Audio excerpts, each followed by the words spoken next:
안녕하세요. 나합격 종자기능사의 꽃쌤입니다. 챕터 4의 작물의 재배 기술에서 세부적인 재배 관리 방법에 대해서 알아보도록 할게요. 자, 먼저 보식 그리고 속기 이 용어를 좀 정리해 보셔야 돼요. 우리가 작물을 재배하고 계실 때 보식한다 아니면 속는다 이런 얘기를 들어보셨을 거예요. 보식이라는 거는 우리가 비어있는 부분 그리고 개체가 죽었을 경우에 그 사이사이의 부분을 보충해서 심는 게 보식입니다. 그래서 기존에 우리가 육묘에서 남은 그 모종이 있으면 그 모종을 가지고 정상적인 그런 자리에 옮겨 심는 그런 과정이 이제 보식입니다.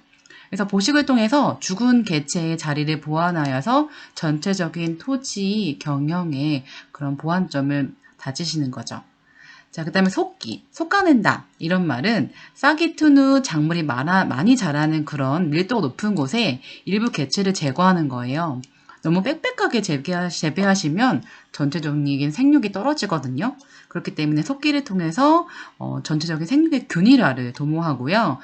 유의사항은 조기에 실시해 주시는 게 훨씬 더 노동력이 좀 절약된다는 거죠. 자, 그 다음에 중경, 그다음 배토, 답밥입니다.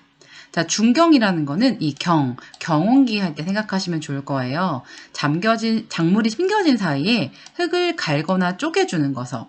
그래서 이걸 통해서 발화를 조장시켜주거나 토양의 통기성을 증가시켜주거나 토양 수분의 증감을 줄여주고 비료 효과를 증진하며 잡초를 제거하고 병충해 서식지를 파괴합니다.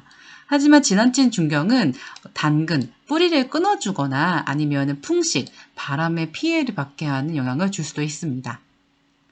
자, 배토, 북죽인데요.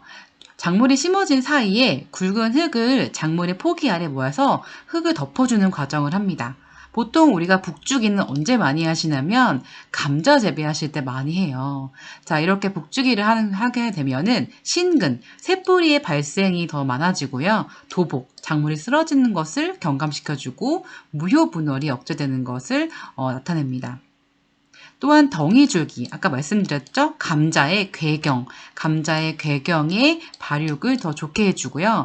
또 배수를 조절해주고 잡초 또한 방제합니다. 답압, 밝기인데요. 답압, 이게 논답자예요. 논을 이제 밟는다는 거죠. 우리가 맹류 재배에서 생육 중에 고를 밟아주는 것을 답압, 밟기라고 하는데요. 보리를 가을에 파종하시고 그다음에 겨울을 지나면서 이렇게 그 건조해지면서 작물이 죽어갈 때가 있는데 그때 밟아주게 되면 건조와 동해의 피해를 방지하고 무효 분열이 억제됩니다.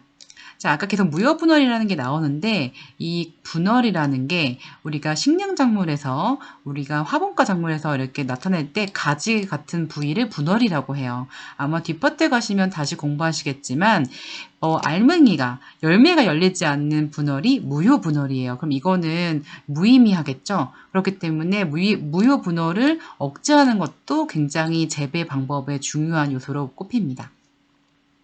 자, 세 번째, 멀칭, 피복이라고 하는데요. 우리가 길을 가다가 작물이 심겨진 사이에 아마 검은색 필름으로 덮인 것을 보실 수가 있으세요. 그런데 실제로 멀칭, 피복이란 용어는 플라스틱 필름이나 집 등으로 작물이 자라고 있는 토양의 표면에 덮어주는 것을 멀칭한다라고 얘기합니다. 그래서 멀칭의 목적은요, 지온을 조절하고 토양의 건조를 예방하기도 하고요, 수분의 증발을 억제합니다. 또 토양의 유실을 방지하기도 하고 비료 성분의 유실도 방지하고 잡초 발생 억제 효과가 있고 반사광을 이용해서 과실 착색을 촉진합니다. 이런 목적과 효과는요, 사실 멀칭의 종류에 따라서 좀 다른데요. 이 멀칭의 종류와 효과를 꼭 알아두세요. 우리가 실제 많이 보시는 흑색 플라스틱 필름, 이 검은색 멀칭 필름을 많이 보시잖아요. 이 필름을 까는 까닭이 뭘까요? 바로 잡초 방제를 위해서예요. 여러분, 잡초 방제, 잡초는 어떤 그런 발화율을 가지고 있나요? 잡초는 굉장히 발화가 잘 돼요. 자, 그런 잡초의 특성이 광발화성 종자가 많습니다. 그렇기 때문에 검은색 멀칭 플라스틱 필름을 우리가 피복을 하시면 잡초가 덜 나게 되는 거죠. 자, 그리고 투명색 플라스틱 필름. 이거 한 적 없는데? 라고 하실 수도 있겠지만, 봄철이나 지온이 낮을 때, 지온을 따뜻하게 높여줘서 발화를 하실 때, 그리고 우리가 발화를 하기 위해서 뭔가 따뜻한 기운이 필요할 때는 투명 플라스틱 필름을 멀칭하기도 합니다. 자, 그리고 친환경 하실 때 많이 쓰시려고 하는데 볏짚이나 종이, 빛 투과가 안 되는 부분, 그리고 여름철 지온이 높을 때 지온을 낮추어서 땅의 온도죠. 땅의 온도를 낮추어서 생육을 도울 때는 이런 볏짚 종이빛 투과 안 되는 필름을 사용하기도 합니다. 그리고 반짝반짝 빛나는 알루미늄 필름은요, 반사를 나타내는 효과가 있기 때문에 과수가 익을 시기에 우리가 과수원에 주로 이용이 되고요. 열매 채소, 과일 등의 착색이 굉장히 잘 됩니다. 그래서 위에 대해 나와 있는 멀칭의 목적 및 효과와 이 멀칭의 필름의 종류에 따른 효과까지 엮어서 알아두세요. 잡초입니다. 잡초, 그리고 이 잡초를 제거하기 위한 제초까지 알아보도록 할게요. 잡초란 무엇일까요? 자, 우리가 작물을 키울 때 우리가 작물 이외의 그 식물들을 다 잡초라고 합니다. 만약에 여러분들이 벼를 키우세요. 근데 벼를 키우고 있는데 그 사이사이에 콩이 나는 거예요. 나 콩 좋아하는데? 하지만 이 콩도 여러분이 목표로 하고 키우지 않는 작물이라면 이건 잡초가 됩니다. 자, 그래서 이 잡초의 특징, 경쟁적이고 지속성이고 유해성, 이 세 가지 특징들을 우선 알고 계시면 좋을 것 같아요. 자, 잡초의 피해와 그리고 유용성에 대해서 알아볼게요. 작물은요, 작물과 경합을 해요. 그리고 이 잡초 내에서 병충해가 서식하는 거예요. 그래서 병충해 많다, 막 농약을 막 뿌려야지, 이렇게 하시기보다는 기본적으로 잡초를 제거해 주시는 게 가장 중요합니다. 또한 농작물 수확 등을 방해하기도 하고 유해 물질을 분비하고 미관을 손상시켜요. 저도 이번에 이 논을 키울 때 논에서 벼 재배를 하는데 제초제를 이제 뿌리기가 싫은 거예요. 그런데 이제 제초제를 안 뿌리면 주변 사람들이 아이고 저렇게 또 논을 관리를 안 했네 라면서 이제 엄청 비난을 하세요. 그래서 이 미관도 보통 중요한 게 아닙니다.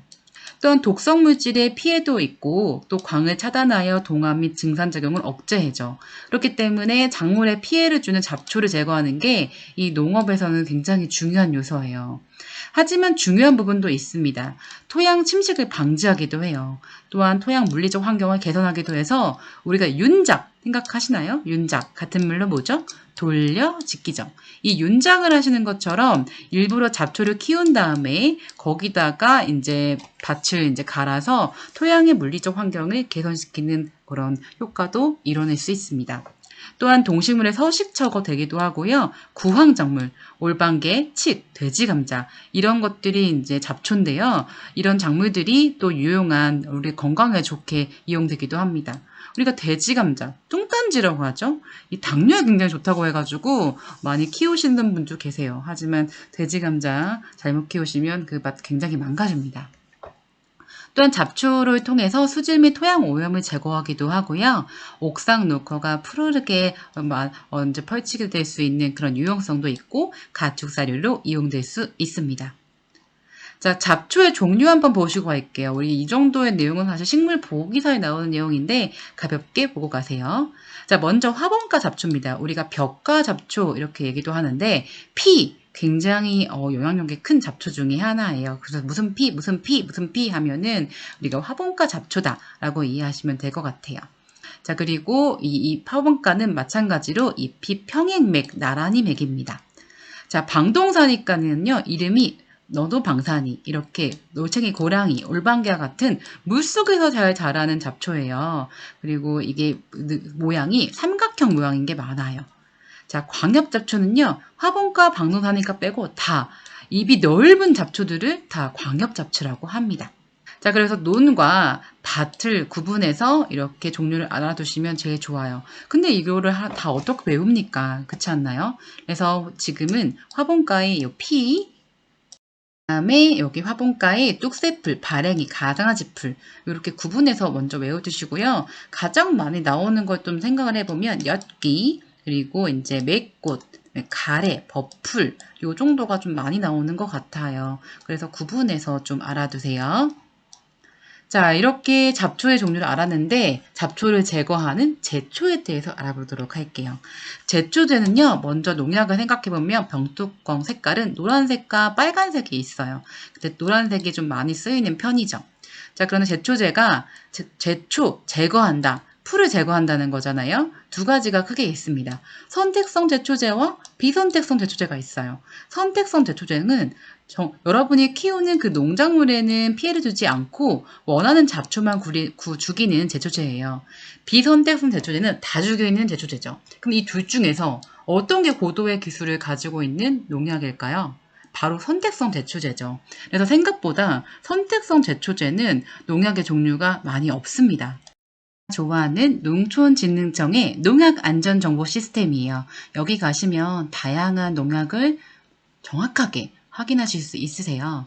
자, 이렇게 검색을 하실 수가 있는데요. 이렇게 작용 기작 입력 이런 것들도 있고 제초제 한번 검색을 해보면 우리나라에 등록된 농약은 다 여기에 있습니다. 이렇게 보면 제초제가 어디에 해당되는지 벼에 아마 제초제에 많이 있으실 거예요. 그래서 이렇게 각각에 해당되는 그 감귤, 뭐 사과 이런 거 해당되는 사과의 재배 농가에 이제 이용될 수 있는 제초제. 사과를 죽이는 게 아니라 사과 주변에 있는 그런 풀들을 죽일 수 있게 허용된 PLS에 허용된 그런 농약들도 다 성분이 다 나와 있어요. 그래서 여러분들이 지금 종자기능사 열심히 공부하시고 그 이후에 식물보호기사 공부하실 때 이렇게 어렵지만 이런 품목에 대한 용어들도 같이 보실 수 있어요. 굉장히 이 농약 안전 정보 시스템을 좋아합니다. 첫 번째는 접촉형 제초제. 이 약재가 접촉한 부위에만 죽여지는 제초제예요. 네 번째는 이행형 제초제예요. 살포한 약재가 이동되거든요. 그래서 1, 2, 3, 4 이렇게 구분이 되고요. 보통 세트로 선택성과 비선택성, 접촉형과 이행형 이렇게 구분이 되는데 선택성과 이행형이 약간 고도의 기술을 가진 거예요. 그래서 아마 더 궁금하시면 아까 보여드린 그 농약 안전정보 시스템 사이트를 잘 이용해 주세요.